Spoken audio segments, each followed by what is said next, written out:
Government meditation day కూడా ఐక్యరాజ్య సమితిలో దాని గురించి వివరించి మెడిటేషన్ కూడా దక్షిణార్థ గోళంలో ఆ రోజు రాత్రి చీకటి ఎక్కువ ఉంటుంది, నైట్ విజన్ ఎక్కువ ఉంటుంది కాబట్టి మెడిటేషన్కు ఆ రోజు ఎక్కువ యూజ్ అవుతుంది. కానీ యోగా అనగా చాలామంది ఏంటంటే 2 ఆసనాలు 2 ప్రాణాయామాలు చేస్తూ వెళ్ళిపోవాలనే కాన్సెప్ట్లో చాలామంది ఉన్నారు. కానీ అది కాదు యోగా. దీంట్లో అనంతమైన శక్తి దాగింది. మన పూర్వం ఋషులు మహర్షులు ఈ యోగా నుండి విశ్వంలో జరుగు అద్భుతాలను మనకు అందించారు. ఇప్పుడు ఏదో సైన్స్ శాస్త్ర పరిజ్ఞానం ఉంది, కానీ కొన్ని వేల సంవత్సరాల నుంచి మన దేశంలో యోగా ఉంది. ఆ యోగా నుంచి మన ఋషులు మహర్షులు పాలపుంతలో ఏముంది, విశ్వంలో నక్షత్ర మండలంలో ఎక్కడ ఏముంది అనేది మనకు పూర్వమే దాదాపు 5,000 సంవత్సరాల చరిత్ర ఉన్న యోగాను భారతదేశం ప్రపంచానికి అందించిందంటే ఇది ఒక గొప్ప వరం. ఇంకొక చిన్న విషయం ఏంటంటే మీతో డిస్కస్ చేయాల్సింది, ఇక్కడ దాదాపు 12 వాకింగ్ గ్రూపులు ఉన్నారు. అందరూ మాతో సహా అందరూ ఏమవుతుందంటే వాకింగ్ క్లబ్ అని పేరు పెట్టుకుంటున్నారు. ఈ రోజు నుంచి కొంచెం చిన్న చేంజ్ చేయండి. మీ యొక్క వాకింగ్ క్లబ్ మీ పేరుతో పాటు యోగాను ఇంట్రడ్యూస్ చేసుకోండి. యోగా అనే పేరు ఇంట్రడ్యూస్ చేసుకోండి. ఆ యోగా అనే పేరు ఉంటే మనకు ఆ యోగం అందుతుంది. ఎందుకంటే వాకింగ్ క్లబ్ అంటే చాలామంది మెంటల్గా మైండ్గా ఎట్లా డిసైడ్ అవుతారంటే వాకింగ్ చేస్తే ఇంటికి వెళ్ళిపోదాం అనే కాన్సెప్ట్లో చాలామంది ఉంటారు. అట్లా కాకుండా యోగా అనే పేరు కూడా దాంట్లో చేర్చుకోండి. ఆ చేర్చుకోవడం యొక్క శక్తి, ఆ యోగా అనే పేరులో ఉన్న శక్తి మీరు యోగా చేయడానికి అవకాశం ఉంటుంది. కనుక మీరు అందరూ మీ యొక్క గ్రూప్లో, మా శేఖర్ సార్ కూడా నేను రిక్వెస్ట్ చేస్తున్నా, మా పేరులో యోగా చేర్చుకుందామని నా యొక్క ఆకాంక్ష. మీరు కూడా మీ దాంట్లో యోగా చేర్చుకోవడం వల్ల ఎల్లకాలం మనం యోగా చేయడానికి అవకాశంగా మనం మోటివేషన్ అవుతామని నేను అనుకుంటున్నాను. ఇంకోటి ఏంటంటే ఈరోజు 12 వాకింగ్ గ్రూపులు ఇక్కడ ఉన్నారు. ఈ 12 వాకింగ్ గ్రూపులు వచ్చేసారి ఉమ్మడిగా ఒక కమిటీ తయారు చేసుకుంటే బాగుంటుందని అనుకుంటున్నాను. ఎందుకంటే మొన్న మెడిటేషన్ డే రోజు ఒకరినొకరికి సఖ్యత లేక మెడిటేషన్ డే మనం అందరూ కలిసి చేసుకోలేకపోయినాం. ఇక్కడ ఏమైందంటే మీ గ్రూప్ అట్లా మా గ్రూప్ ఇట్లా కాకుండా ఉమ్మడిగా ప్రతి గ్రూప్ నుంచి ఒకరినో ఇద్దరినో తీసుకొని ఒక కమిటీగా పెట్టుకుంటే ఎల్లకాలం ఆ కమిటీ ఉండాలి. ఆ కమిటీ ఆధ్వర్యంలో అన్ని పనులు చేయాలి. మనము రీసెంట్గా భారత్ పాకిస్తాన్ యుద్ధం అప్పుడు సింధూర్ గురించి మన బైక్ ర్యాలీ తీసి సెంటర్లో మానవహారం నిర్వహించినప్పుడు ఎంత అద్భుతమైన రెస్పాన్స్ వచ్చింది.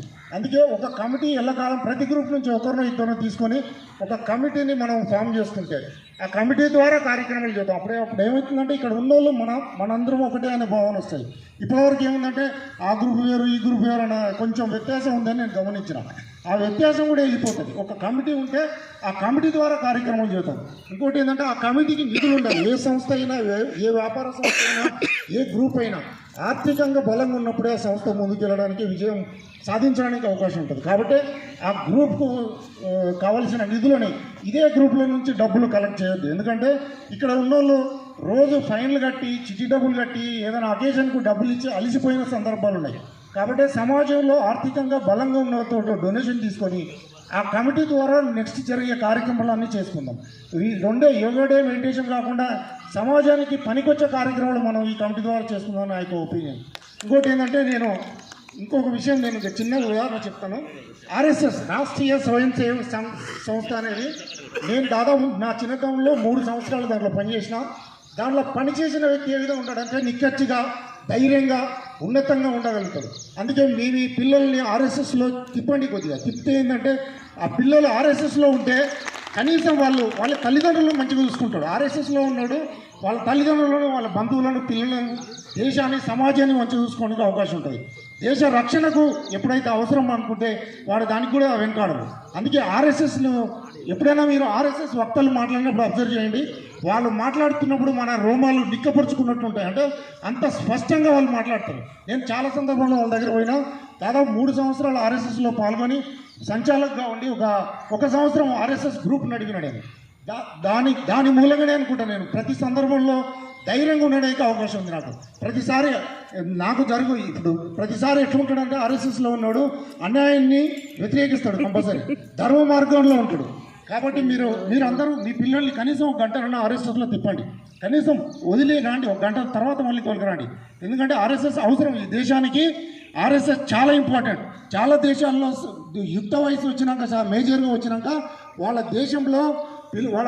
దేశంలో యువకులను ఆర్మీలో చేర్చుకుంటారు. మన దేశంలో అది లేదు. మనకున్నది ఏంటంటే ఇదే పెద్ద ఆర్మీ. RSSఏ ఒక ఆర్మీ. కాబట్టి మనం RSSకు అనుబంధంగా ఉంటే దేశ రక్షణ బాగుంటుంది, మనం ఎన్నో యోగా డేలు ఇట్లా చేసుకోగలుగుతాం. యోగా డే అనేది మన మన ఆరోగ్యంతో పాటు దేశాన్ని కూడా రక్షించుకోవాలంటే మనం ఆరోగ్యంగా ఉండాలి కాబట్టి యోగా చేయాల్సిందే. యోగాతో పాటు మెడిటేషన్ చేయాల్సిందే. దీనికి అందరూ కంకణబద్ధులై రేపు నుంచి మీరు ఒక నియమం పెట్టుకోండి. ఖచ్చితంగా ఆసనాలు యోగాలో దాదాపు వందల రకాల ఆసనాలు ఉంటాయి. కానీ ఆసనాల్లో అతి ముఖ్యమైన 70 ఉంటాయి. 70లో ఇంకా ముఖ్యమైన 21 ఉంటాయి. ఆ 21 ఆసనాలను కనీసం మనం మార్చి చేద్దాం. ఆసనాలతో పాటు ముద్ర, ప్రాణాయామం, ప్రాణముద్ర, జ్ఞానముద్ర, అన్ని రకాల ముద్రలు ఉంటాయి. ఆ ముద్రలతో మనం అద్భుతంగా మన ఆరోగ్యాన్ని మార్చుకోవడానికి, శక్తి పొందడానికి అవకాశం ఉంటుంది. దీంతో పాటు ప్రతిరోజు చేయాల్సింది, ప్రతి ఒక్కరు తెలుసుకోవాల్సింది విభాగ ప్రాణాయామం ఎంత అద్భుతం అంటే, మీరు కనిష్ట చేసినప్పుడు మీ పొట్ట బెలూన్లాగా ముందుకు వస్తుంది. మరి మధ్యస్థం వచ్చినప్పుడు అదే పొట్ట రాదు. అంటే కింద చేసినప్పుడు వస్తుంది, పైన చేసినప్పుడు రాదు, జ్యేష్ఠ చేసినప్పుడు కూడా రాదు. అంటే కింది భాగాన్ని క్లీన్ చేస్తుంది కనిష్ట, మధ్యాన్ని క్లీన్ చేస్తుంది, జ్యేష్ఠ తలను క్లీన్ చేస్తుంది. అంటే ఒక్కొక్క భాగాన్ని క్లీన్ చేస్తుంది. కాబట్టి ఖచ్చితంగా విభాగ ప్రాణాయాన్ని అందరూ ప్రాక్టీస్ చేయండి. దాంతోపాటు మనం చేయాల్సిన ప్రతి కార్యక్రమం ఒక లిస్టుతో ప్రకారం చేస్తే బాగుంటుందని నేను అనుకుంటున్నాను. నాకు ఈ అవకాశం ఇచ్చిన ఈ వాకింగ్ క్లబ్ సభ్యులందరికీ, ఇక్కడ ఉన్న గురూజీకి, శేఖర్ సార్కు, మీడియా మిత్రులందరికీ నా యొక్క ధన్యవాదాలు.